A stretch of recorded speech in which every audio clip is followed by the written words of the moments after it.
Hello, excuse me. Hello. আপনি যাকে ডাকছেন সে এই মুহূর্তে ব্যস্ত আছে, অনুগ্রহ করে অপেক্ষা করুন, একটু পরে আবার চেষ্টা করুন। মানে? Last one. Yes. Excuse me. কি? অ্যাকচুয়ালি আমরা আজকে সকালে সব ফ্রেন্ডরা মিলে কক্সে আসি। দেন বাস থেকে নামার পর আমি একটু ওয়াশরুমে যাই, আমার ফ্রেন্ডরা আমাকে রেখে সব চলে যায়। এখন এখানে তো আমি কোনো মানুষও দেখতেছি না, প্লাস কোনো গাড়ি, তার উপর কোনো নেটওয়ার্কও নাই। আমি ওদের সাথে কোনোভাবেই কন্ট্যাক্ট করতে পারতেছি না। এখন আমি তো এখানে একদম হারিয়ে গেছি। ইস, কি লাক আপনার। মানে? মানে আমি গত 5 বছর ধরে হারানোর ট্রাই করতেছি, যেখানে চোখ যাচ্ছে সেখানে চলে যাচ্ছি, কিন্তু হারাইতে পারতেছি না। আর আপনি না চাইতেও পেয়ে গেলেন। কি বলতেছেন এগুলা? আমি সিরিয়াস, তাহলে আমাকে একটু হেল্প করুন। আর আমার আজকে আবার ঢাকায় ব্যাক করতে হবে। একদিনের জন্য ট্যুরে আসছেন? ওয়ার স্যাড লাইফ। হ্যাঁ, আমার স্যাড লাইফ। আপনার কোনো সমস্যা? না, আমার আবার কিসের সমস্যা? Now can you please help me? Yeah sure, tell me how can I help. আমরা সব ফ্রেন্ডরা মিলে ইনানি বিচে যাওয়ার কথা। আমি শিওর আমার ফ্রেন্ডরা ওই বিচের আশেপাশেই আছে। এখন আমার সেখানে আপনাকে নিয়ে যেতে হবে। জি। আর সেটা আমি কেন করব? আপনার যত টাকা লাগে আমি আপনাকে দিব। ও কাম অন। আপনার কি মনে হয় এই পৃথিবীতে সব কিছু টাকা দিয়ে হয়ে যায়? মানে? মানে কিছু না। আচ্ছা চলুন, আমি নিয়ে যাচ্ছি, আমার কিচ্ছু লাগবে না। ওকে। আচ্ছা, আপনি কোথায় যাচ্ছিলেন? কোথাও না, আবার অনেক জায়গায়। মানে? এই তো সময় যেদিকে যাচ্ছে আমিও সাথে সাথে চলে যাচ্ছি। বাই দ্য ওয়ে, আমি স্টপ। জানেন এই জায়গাটার সাথে না আমার অনেক পুরনো একটা সম্পর্ক আছে। যেমন? যেমন এই জায়গায় আমি আমার সব থেকে কাছের মানুষটাকে পেয়েছিলাম, আবার এখানে হারিয়ে ফেলেছি। হারিয়ে ফেললেন কিভাবে? সে অনেক লং স্টোরি, পরে না হয় কখনো বলবো। আপনার স্টোরি, আপনার ইচ্ছা। কি আমাকে দেখে কি মুছে ফেললেন? আরে না, কিছু না। আচ্ছা, আপনি কিন্তু আপনার স্টোরিটার বললেন না। সত্যি কথা বলতে স্টোরিটা শেয়ার করতে আসছি। সময়টা ছিল তখন, হ্যাঁ, আমি ক্লাস 8-9-এ পড়ি। বাবার বদলি হয়ে যায়, আমি এখানে চলে আসি, এখানে স্কুলে ভর্তি হই। প্রতিদিন স্কুলে যাওয়ার সময় ওই ছেলেটা একটা করে চিঠি রেখে যেত। প্রথম কয়েকদিন তো আমি কখনোই চিঠি নিতাম না, কিন্তু একদিন চিঠি না নিয়ে আর পারলাম না। এত সুন্দর করে কথাগুলো লিখতো।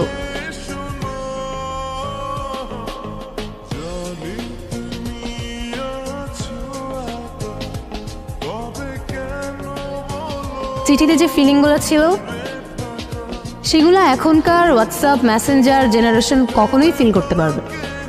প্রত্যেকটা অক্ষরে কেমন যেন মায়া ছিল। জানেন, ও প্রত্যেকটা দিন চিঠি লিখতো, প্রত্যেকটা দিন। আর এত সুন্দর করে চিঠি লিখতো, আগেই তো বললাম, মানে ওর প্রেমে পড়তে আমি বাধ্য হয়েছি। ইন্টারেস্টিং। আচ্ছা তারপর কি হলো? তারপর আর কি, ওর সাথে সাথে আমিও ওকে চিঠির উত্তর দিয়ে আসতাম। এরকম করেই কাটছিল। আমি ওকে না দেখেও ওর মায়ে পড়ে গিয়েছিলাম। ইউনো, আপনি যখন স্টোরিটা বলতেছিলেন না, আমার ইমাজিনেশনে সব কিছু ভাসছিল। I don't know why. আচ্ছা, আপনি কিন্তু আপনার স্টোরিটা আর শেষ করলেন না। আমার স্টোরি বলে শেষ করা যাবে না, আর ওকে নিয়ে যতই বলি ততই কম হয়ে যাবে। আচ্ছা, তারপরও কেন যেন আপনাকে খুব বলতে ইচ্ছা করছে। লাইফ কিন্তু একটাই, যেটা ইচ্ছা করছে এখনই করে ফেলুন। কে জানে পরে আবার সময় পাবেন কি পাবেন না। ওর সাথে আমার প্রতিদিনই চিঠি দেওয়া নেওয়া হতো। ওকে কতবার বললাম আমার সামনে এসে দেখা করতে, ও কখনো করেনি। কেন করেনি জানি না। তারপর তারপর আর কি, বাবার বদলি হয়ে যায়, আবার ঢাকায় চলে যেতে হয়। তখন তো আর ফেসবুক হোয়াটসঅ্যাপ কিছুই ছিল না, তাই ওর সাথে আমার কমিউনিকেশন রাখাটা পসিবল ছিল না। আমি ওকে অনেক খুঁজেছি জানেন, কিন্তু পাইনি। আমার সবচেয়ে বড় আফসোসটা কি জানেন? কে? যাকে আমি এতটা ভালোবেসেছি, যার মায়া এতটা পড়ে গিয়েছিলাম, তাকে আমি কখনো দেখিনি।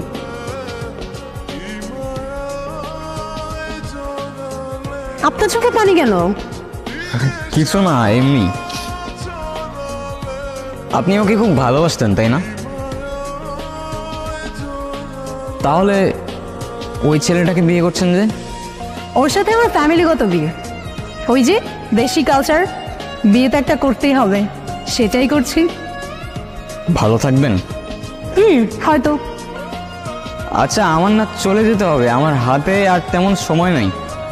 আমার আজকে রাতেই ফ্লাইট, মিস করা যাবে না। চলে যাচ্ছেন? হ্যাঁ। ও, I have something for you. কি?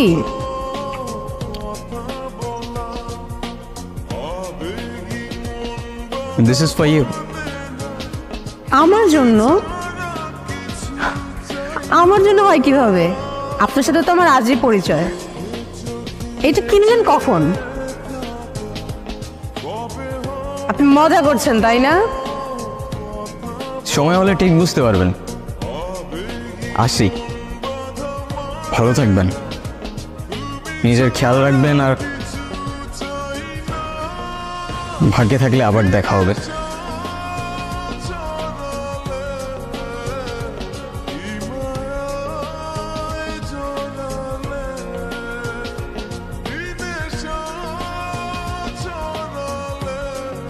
আয়রা, কোথায় হারাই যাও বারবার? আমার কি আর কোনো কাজ নেই? আমি সারাদিন তোমারই খুঁজবো। আরে দেখো না, ছেলেটা চলে গেল, আর যাওয়ার আগে আমাকে এই বক্সটা দিয়ে গেল। কি করবো বুঝতেছি না। কি করবি আবার? ভিতর খুলে দেখবি না? আপনি একজনের গিফট দিচ্ছে, দেখবি না? খোল, ভিতর কি আছে দেখ। ভাই তুই শুরু করলি, তোরা ওর সাথে নেকামি শুরু করলি। তোদের নিয়ে আমি আর পারি না। আমার একটা কল আসে, তোরা যা ইচ্ছা আমি কথা বলে আসি।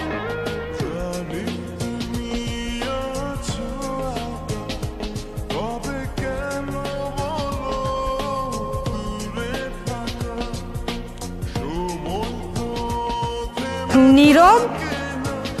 এটা নীরব ছিল? দোস্ত, নীরব ছিল। আমাকে শুধু নীরবই আরো বলে ডাকতো। আমি কত খুঁজছি তোমাকে, কতবার খুঁজছি।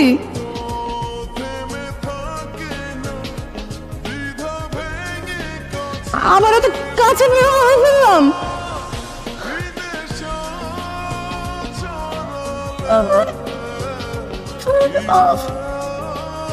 আরও আমি ছোটবেলা থেকেই খুব ইন্ট্রোভার্টেড ছিলাম, কারোর সাথে কথা বলতে পারতাম না, আর সেখানে আমি তোমায় ভালোবাসতাম। কীভাবে তোমার সামনে গিয়ে দাঁড়াতাম আমি বুঝতাম না, কিন্তু আমি সেদিন এসেছিলাম।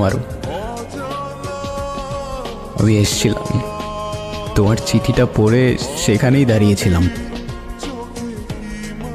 প্রতিদিন আগের মতোই চিঠি দিতাম, দাঁড়িয়ে থাকতাম তোমার অপেক্ষায়, কিন্তু তুমি আর আসনি,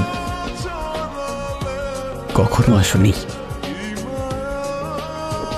কয়েকদিন আগেই তোমার খোঁজ পেলাম, শুনলাম তোমার বিয়ে হয়ে যাচ্ছে।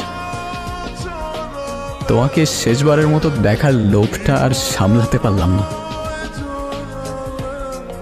জানো, তোমাকে এত কাছে পাওয়ার পর তোমার থেকে দূরে যেতে প্রচন্ড কষ্ট হচ্ছে। আফসোস করে কি হবে বলো? ভাগ্যের লিখন কে খণ্ডাতে পারে? হয়তোবা পারে, জানি না। ভালো থেকো, আর ভালোবাসা নিও আরো। নিজের খেয়াল রেখো। আর হ্যাঁ, এটাই হয়তো আমার তোমায় দেওয়া শেষ চিঠি।